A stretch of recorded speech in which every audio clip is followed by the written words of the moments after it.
ജനവിധി തേടി ഒരു വനതെത്തി നശിപ്പിക്കുവാനായി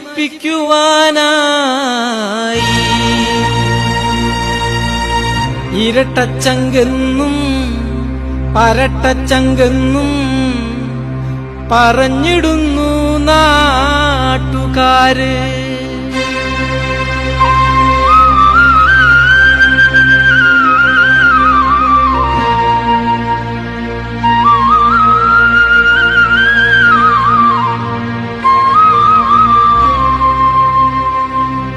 ശബരി സന്നിധി വച്ചു തകർത്ത് വിശ്വാസങ്ങളെ ഇല്ലാതാക്കിയ പാർട്ടിയ ഇടതന്മാർ ഓർക്കുക ഹൈന്ദവരെ. ശബരി സന്നിധി തച്ചു തകർത്ത് വിശ്വാസങ്ങളെ ഇല്ലാതാക്കിയ പാർട്ടിയ ഇടതന്മാർ ഓർക്കുക ഹൈന്ദവരെ.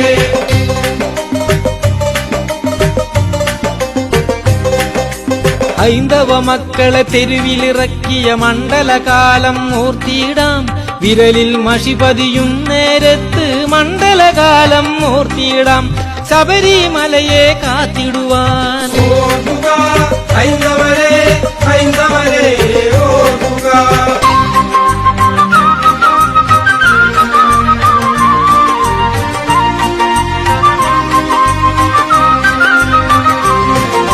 വ്രതധാരിയായി മാലയണിഞ്ഞ് ചുണ്ടിൽ ശരണം വിളികളുമായി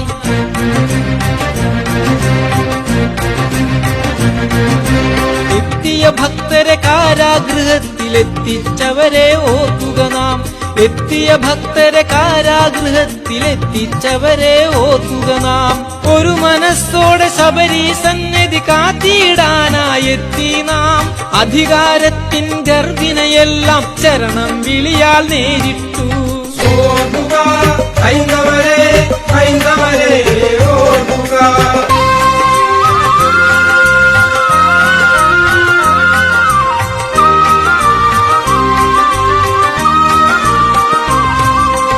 ആർത്തവലഹളകൾ കൊണ്ടീ നാട്ടിൽ ആഘോഷങ്ങൾ തീർത്തവരെ, കവചം തീർത്ത് കരിമല താണ്ടാൻ സസർത്ത് കാട്ടിയ കള്ളന്മാർ.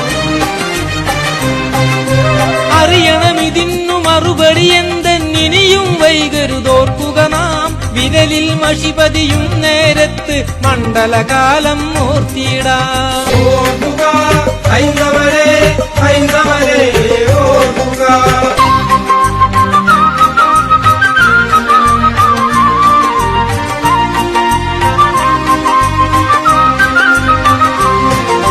ശബരി മാമല കാത്തിടുവാൻ, ശബരി സന്നിധി കാത്തിടുവാൻ. കേരള മണ്ണിൽ വഴികൾ തോറുമേ ദീപനാളമായി നിന്നവരെ, സമരവീര്യമായി വന്നവരെ, ഹിന്ദുവിന്നേരെ വന്നുവെന്ന ഓർക്കുകയില്ലത് ഓർത്തുകൊള്ളുക. ഇനി വരും ദിനമത് എന്നി നിങ്ങൾ സ്വാമിയിൻ ശക്തിയെ കാണുമല്ലോ. ശബരി സന്നിധി തച്ചു തകർത്ത് വിശ്വാസങ്ങളെ ഇല്ലാതാക്കിയ ഓർക്കുക ഹൈന്ദവരെ. വരണം വരണം മാറ്റങ്ങൾ കേരള മണ്ണിൻ നന്മയ്ക്കായി. വരണം വരണം മാറ്റങ്ങൾ കേരള മണ്ണിൻ നന്മയ്ക്കായി. വരണം വരണം മാറ്റങ്ങൾ കേരള മണ്ണിൻ നന്മയ്ക്കായി. വരണം വരണം മാറ്റങ്ങൾ കേരള മണ്ണിൻ നന്മയ്ക്കായി. വരണം വരണം മാറ്റങ്ങൾ കേരള മണ്ണിൻ നന്മയ്ക്കായി. വരണം വരണം മാറ്റങ്ങൾ കേരള മണ്ണിൻ